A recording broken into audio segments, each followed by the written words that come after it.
রাতে জাতিসংঘ সাধারণ পরিষদের অধিবেশনে বাংলায় ভাষণ দেবেন প্রধানমন্ত্রী। খাদ্য নিরাপত্তায় শেখ হাসিনার ৫ দফা প্রস্তাবনা, ভ্যাকসিন বৈষম্য দূর করার আহ্বান। বর্তমান সরকারের অধীনে আর কোনো নির্বাচনে যাবে না বিএনপি, সিরিজ বৈঠকে সিদ্ধান্ত। জনগণ মুখ ফিরিয়ে নিয়েছে বলেই নির্বাচনকে ভয় পায় দলটি, বলছে আওয়ামী লীগ। খালি নেই রাজধানীর শিশু হাসপাতালের কোনো সিট, একটি থেকে আরেকটিতে ছুটছেন অভিভাবকরা। ৭০%ই ডেঙ্গু রোগী, আছে ভাইরাসজনিত জ্বরও। আমি তো এভাবে ভাবতেই চাই না। আমাদের এই জার্নিটার সাথে থাকুন। কারাগার থেকে মুক্তির ২৩ দিন পর আনুষ্ঠানিক সংবাদ সম্মেলনে চিত্রনায়িকা পরিমণি সব ভুলে এগিয়ে যেতে চান নিজের মতো। দ্রুতই শুরু হবে প্রীতিলতার দ্বিতীয় ধাপের শুটিং।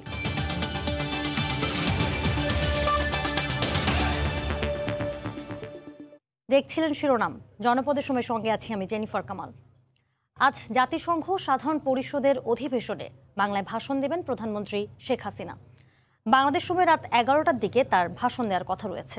এর আগে নিউ ইয়র্কের স্থানীয় সময় বৃহস্পতিবার সকালে জাতিসংঘে সুইডিশ মিশন আয়োজিত উচ্চ পর্যায়ের সভায় ভিডিও বার্তায় বক্তব্য রাখেন শেখ হাসিনা।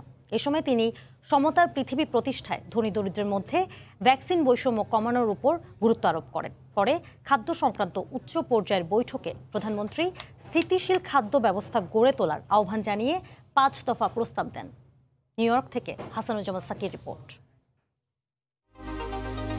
জাতিসংঘ মহাসচিব অ্যান্তোনিও গুতেরেজের আমন্ত্রণে জাতিসংঘ ফুড সিস্টেম সামিটে ভার্চুয়ালি যোগ দেন প্রধানমন্ত্রী। বাংলাদেশের খাদ্য নিরাপত্তা অর্জনের গল্প বিশ্ববাসীকে জানিয়ে শেখ হাসিনা বলেন, স্থিতিশীল খাদ্য ব্যবস্থা গড়তে উন্নয়নশীল দেশগুলোর জন্য পর্যাপ্ত সহায়তার ব্যবস্থা থাকতে হবে। Bangladesh has become self-sufficient in food production from a food deficit country for ensuring resilient food system globally. Research, investment and advanced technology sharing for agriculture development. Increase funding for developing countries for achieving sustainable food system. এর আগে বৃহস্পতিবার স্থানীয় সময় সকালে new ইয়র্কে সমতা ও অন্তর্ভুক্তি অর্জন শীর্ষক উচ্চ পর্যায়ের এই বৈঠকের আয়োজন করে জাতিসংঘের সুইডিশ মিশন। শীর্ষস্থানীয় নীতি নির্ধারকদের এই বৈঠকে ভার্চুয়াল মাধ্যমে বাংলাদেশের প্রতিনিধিত্ব করেছেন প্রধানমন্ত্রী শেখ হাসিনা। ভিডিও বার্তায় প্রধানমন্ত্রী মহামারী মোকাবিলায় বাংলাদেশ সরকারের উদ্যোগ তুলে ধরে বলেন, একক দেশের পক্ষে এই সংকট মোকাবিলা সম্ভব নয়। We have adopted a whole society approach in realizing the SDGs and ensuring a COVID recovery that will leave no one behind. No single country can tackle this crisis alone. We need bold and concrete action at the global level. আগামীতে সমতা ও অন্তর্ভুক্তিমূলক উন্নয়ন নিশ্চিতে vaccine বৈষম্য দূর করার উদ্যোগ নিতেও বিশ্ব সম্প্রদায়ের প্রতি আহ্বান জানান তিনি।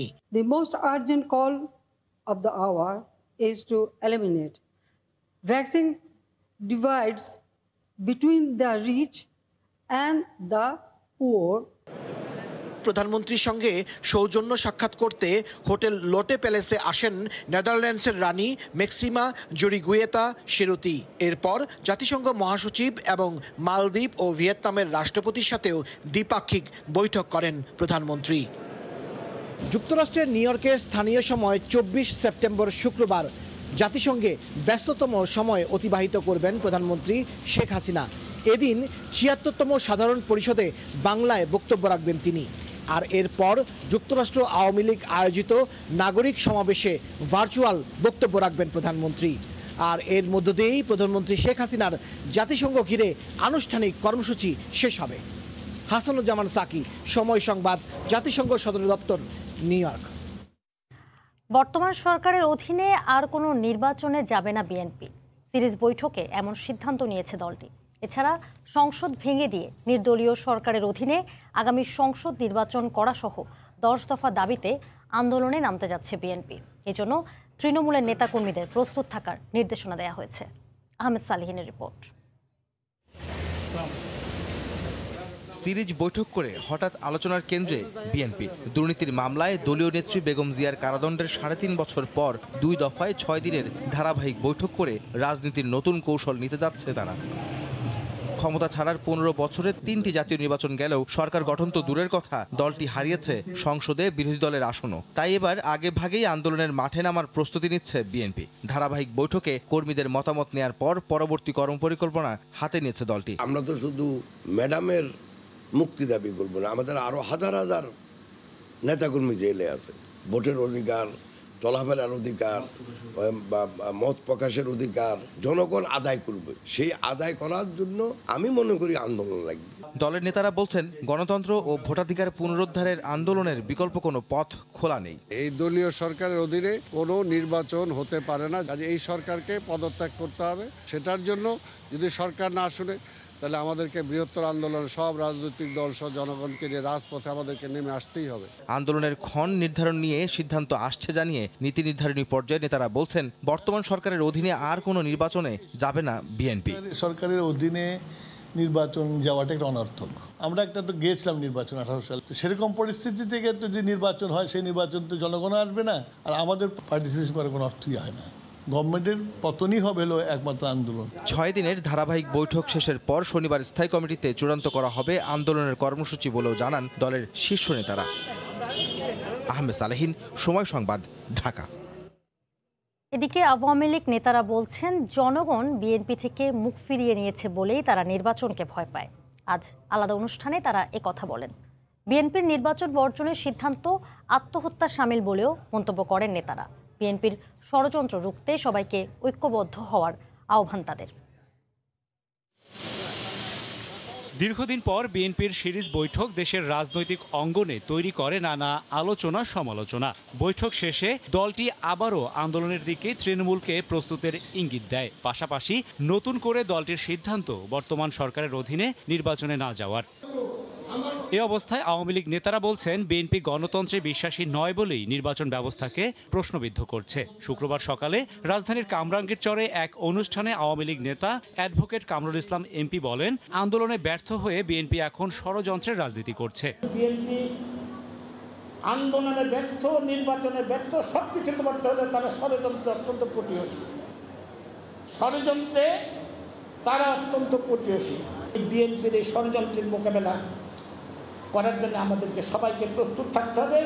তথ্যমন্ত্রী ডক্টর হাসান মাহমুদ বলেছেন, ক্ষমতায় আসতে বিএনপির পেছনের দরজাই পছন্দ। সকালে খুলনা জেলা প্রশাসন কার্যালয়ে এক অনুষ্ঠানে তিনি মন্তব্য করেন। নির্বাচন বর্জন করা বিএনপির আত্মহননের সিদ্ধান্ত বলেও সমালোচনা করেন তথ্যমন্ত্রী। কোনো রাজনৈতিক দল যারা জনগণের ভোটের উপর নির্ভর করে, জনগণের রায়ের উপর নির্ভর করে, তাদের জন্য নির্বাচন বর্জন আত্মহননের মতো সিদ্ধান্ত।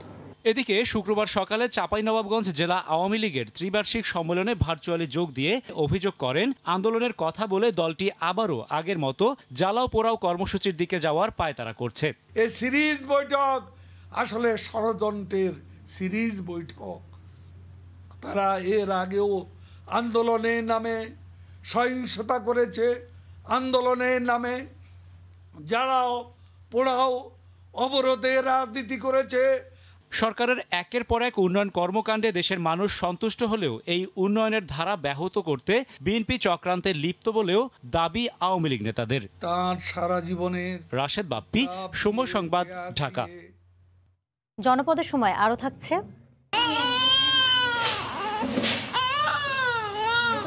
ধান খেতে কান্নার শব্দ। পঞ্চগড়ে মেয়ে নবজাতক উদ্ধার করলেন গৃহবধূ। সুস্থ আছে শিশুটি, জানালেন চিকিৎসক। দায়িত্ব নিয়েছে সমাজসেবা অধিদপ্তর। মামলা, তদন্ত, রিমান্ড সব ভুলে প্রীতিলতা হয়ে উঠতে চান চিত্রনায়িকা পরিমণি। মাদক মামলায় কারামুক্তির 23 দিন পর প্রীতিলতা সিনেমার সংবাদ সম্মেলন নিয়ে প্রথমবারের মতো মুখোমুখি হলেন গণমাধ্যমের। নিজের সঙ্গে ঘটে যাওয়া সাম্প্রতিক ঘটনার সঙ্গে প্রীতিলতার মিল আছে কিনা জানতে চাইলে পরি বলেন, তিনি নিজেকে ওইভাবে ভাবতে চান না।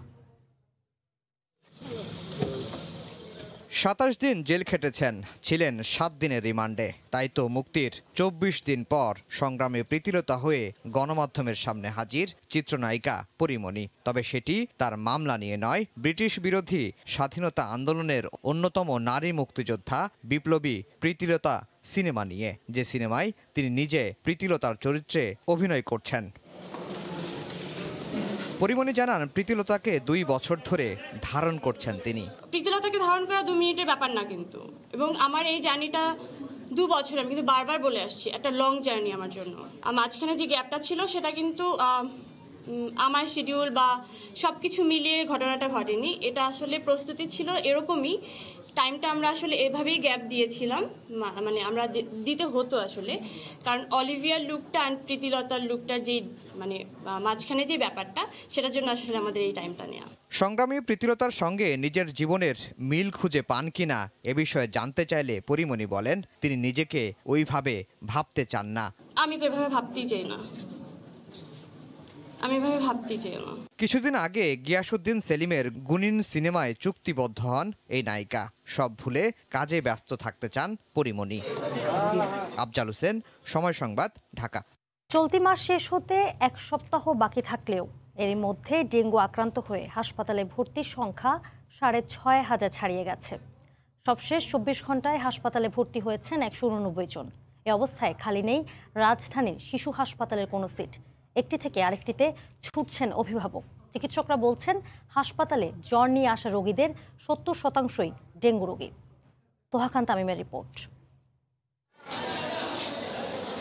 প্রায় 2 বছর বয়সী ডেঙ্গু আক্রান্ত সায়ানকে কোলে নিয়ে হাসপাতালের করিডোরে বাবা। বেসরকারি চাকুরিজীবী সাইদুর রহমান রাজধানীর কয়েকটি হাসপাতাল ঘুরে সিট না পেয়ে আসছেন শিশু হাসপাতালে। এখানেও সিট খালি না থাকায় সন্তানকে নিয়ে অনিশ্চয়তায় তিনি। ওখানে বলছিল যে ভর্তি করানোর জন্য রাতেই, তো ওখানে সিট পাইনি। টিকিট কাটার সময় বললো যে এখানে সিট পাওয়া যাবে না, ডাক্তার দেখালে দেখাইতে পারবেন। সাধারণত প্রতি বছর সেপ্টেম্বর অক্টোবর মাসে ডেঙ্গু আক্রান্তের সংখ্যা কমে আসলেও চলতি বছরের চিত্র ভিন্ন। ঢাকার 2 কর্পোরেশনের নানা উদ্যোগের পরও কমানো যাচ্ছে না এডিসের দাপট। এছাড়া মৌসুম পরিবর্তনের এ সময়ে আবহাওয়ার ভিন্নতায় জ্বর, সর্দি, কাশিতে আক্রান্ত হচ্ছে শিশুরা। 2 দিন যাবত জ্বর আসছে, আজকে একটু কম, তারপর নিয়ে আসছে যে ভয় ডেঙ্গু প্লাস নিউমোনিয়া বুঝছেন, এবং লাংসে পানি জমে গেছে। চিকিৎসকরা বলছেন দিনের বেলা অতিরিক্ত গরমের কারণে ঘাম বসে শিশুর জ্বরে আক্রান্ত হওয়ার পাশাপাশি শরীরে পানি শূন্যতা দেখা দিচ্ছে। তাই বেশি করে তরল খাবার খেতে বলছেন বিশেষজ্ঞরা। ঢাকা শিশু হসপিটালে যতগুলো পেশেন্ট আসছে প্রায় 70%ই ডেঙ্গু জ্বরের রোগী। গরমে যাতে বাচ্চারা ঘেমে না যায়, লিকুইড জাতীয় খাবারটা যাতে বেশি করে খায় ওরা। চলতি বছরের 1 জানুয়ারি থেকে এ পর্যন্ত প্রায় 17,000 মানুষ ডেঙ্গু আক্রান্ত হয়ে হাসপাতালে ভর্তি হয়েছেন, মারা গেছেন 59 জন। তোহা খান তামিম, সময় সংবাদ, ঢাকা। ধান খেতে কান্নার শব্দ পেয়ে পঞ্চগড়ে মেয়ে নবজাতককে উদ্ধার করলেন এক গৃহবধূ। সদর হাসপাতালে চিকিৎসাধীন শিশুটি সুস্থ আছে বলে জানিয়েছেন চিকিৎসকরা। তবে ওজন কিছুটা কম থাকায় তাকে রাখা হয়েছে পর্যবেক্ষণে। তার দায়িত্ব নিয়েছে সমাজসেবা অধিদপ্তর। আব্দুর রহিমের তথ্য ও ছবি নিয়ে রিপোর্ট।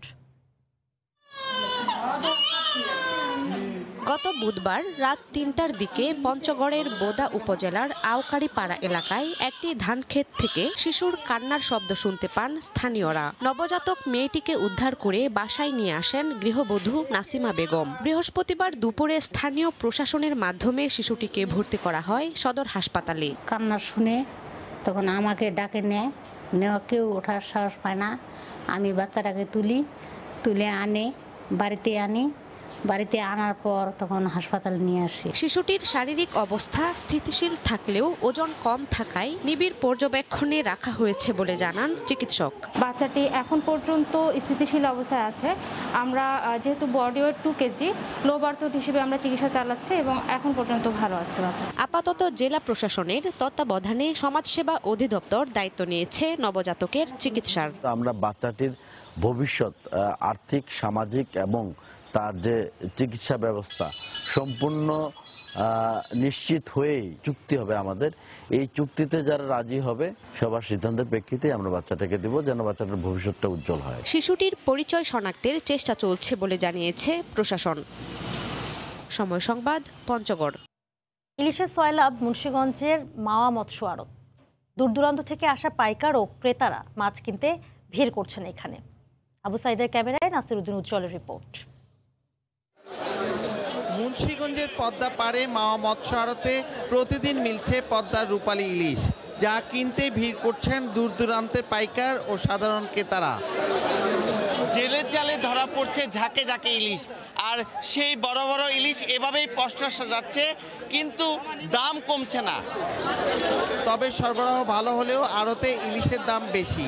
বড় ইলিশ বিক্রি হচ্ছে 1300 টাকায়, আর 1 কেজি ওজনের ইলিশের দাম হাঁকা হচ্ছে 1100 টাকা। একটা বিশাল সিন্ডিকেটের কারণে ওরা ইলিশ ছাড়ছে না। যেখানে আমরা ঢাকা পাচ্ছি আমরা 1.5 কেজি ওজন ইলিশ একটা পাচ্ছি 1200 টাকা কেজিতে, সেখানে এখানে চাচ্ছে এরা 1500 টাকা কেজি, 1600 টাকা কেজি। তবে আড়তদারদের দাবি দাম সহনীয় পর্যায়ে রয়েছে। যে মাছ বিকেছে 500 টাকা কেজি, সেই মাছ বিকে 200 টাকা কেজি, 200 টাকা কেজি। যে মাছ বড় মাছ বিকেছে 1200-1400 টাকা কেজি, সেই মাছ আছে 800-900 টাকা, 1000 টাকা কেজি। আগামী 4 অক্টোবর থেকে 25 অক্টোবর পর্যন্ত 22 দিন ইলিশ শিকার, পরিবহন, মজুদ, বাজারজাত ও কেনাবেচা নিষিদ্ধ করেছে সরকার। নাসির উদ্দিন উজ্জ্বল, সময় সংবাদ, মুন্সিগঞ্জ। সাপ্তাহিক ছুটির দিনে কক্সবাজার সমুদ্র সৈকতে ভিড় করছেন হাজার হাজার পর্যটক। সাগরের নোলা জলে মাতোয়ারা দেশের দূর দূরান্ত থেকে আসা ভ্রমণ পিপাসুরা। আরও জানাচ্ছেন সুজাউদ্দিন রুবেল। বিশ্বের দীর্ঘতম সমুদ্র সৈকত শহর কক্সবাজার। এখানকার সুগন্ধা পয়েন্টে সাগর তীরে হাজার হাজার পর্যটকের ভিড়। সাগরের নোনা জলের সঙ্গে মিতালি করতে মাতামাতি সবার। শুধু সুগন্ধা নয়, সাপ্তাহিক ছুটির দিনে সৈকতের সবকটি পয়েন্টে পর্যটকের উপচে পড়া ভিড়। পরিবার পরিজন ও প্রিয়জনকে সঙ্গে নিয়ে এসেছেন অনেকেই। তাদের সঙ্গে সমুদ্রের বিশালতা আর অপার সৌন্দর্য দেখার মুগ্ধতা ভাগাভাগি করছেন তারা। অনেকদিন যাবৎ বন্দি খেলা থাকতে একটা হাঁপায়ে গেছে, সেই জন্যই মূলত আমরা ফ্যামিলি নিয়ে আসছি সময় কাটানোর জন্য। খুবই ভালো লাগছে, খুবই আনন্দ লাগছে। অনেকদিন বন্দি ছিলাম, এখন মনে হচ্ছে স্বাধীন। সমুদ্রের যে বাতাস, যে সমুদ্রের যে ঢেউ, সেই ঢেউটাকে উপভোগ করার জন্য আমি কাসেলটা বানিয়েছি আর অনেক মজা করেছি। সৈকতের সিগাল পয়েন্টে টাঙানো আছে লাল পতাকা, কিন্তু সমুদ্র স্নানে এই সতর্কতা সংকেত মানছেন না কেউই। লাইফগার্ড যেখানে প্রয়োজন, বাট ওইখানে লাইফগার্ড না দিয়ে দুই পাশে থাকে লাইফগার্ড। যেখানে ঝুঁকিপূর্ণ জায়গাটা ওইখানে লাইফগার্ড কোনো লাইফগার্ড নেই। তবে স্বল্প সংখ্যক কর্মী দিয়ে পর্যটকদের নিরাপত্তায় সর্বোচ্চ চেষ্টা করার কথা জানান লাইফগার্ড সংস্থার এই কর্মী। দুটো লাল হলুদ ফ্ল্যাগ দেওয়া আছে, দুটো ফ্ল্যাগের মাঝখানে আমরা পর্যটকদেরকে নিরাপত্তা দিয়ে থাকি। আর একটা রেড ফ্ল্যাগ দেওয়া আছে সিঙ্গেল পয়েন্ট, এখানে পর্যটক না নামার জন্য। সৈকতে পর্যটকদের সমুদ্র স্নানের নিরাপত্তায় 2টি লাইফগার্ড সংস্থা থাকলেও দায়িত্ব পালন করেন মাত্র 27 জন কর্মী। সুজাউদ্দিন রুবেল, সময় সংবাদ, কক্সবাজার। জানিয়ে দিচ্ছি জনপদের সময়ের শিরোনামগুলো। রাতে জাতিসংঘ সাধারণ পরিষদের অধিবেশনে বাংলায় ভাষণ দেবেন প্রধানমন্ত্রী। খাদ্য নিরাপত্তায় শেখ হাসিনার 5 দফা প্রস্তাবনা, ভ্যাকসিন বৈষম্য দূর করার আহ্বান। বর্তমান সরকারের অধীনে আর কোনো নির্বাচনে যাবে না বিএনপি, সিরিজ বৈঠকে সিদ্ধান্ত। জনগণ মুখ ফিরিয়ে নিয়েছে বলেই নির্বাচনকে ভয় পায় দলটি, বলছে আওয়ামী লীগ। আমি তো এভাবে ভাবতেই চাই না। আমাদের এই জার্নিটার সাথে থাকুন। কারাগার থেকে মুক্তির 23 দিন পর আনুষ্ঠানিক সংবাদ সম্মেলনে চিত্রনায়িকা পরিমণি সব ভুলে এগিয়ে যেতে চান নিজের মতো। দ্রুতই শুরু হবে প্রীতিলতা দ্বিতীয় ধাপের শুটিং। এই ছিল জনপদের সময়, সঙ্গে থাকুন সময়ে।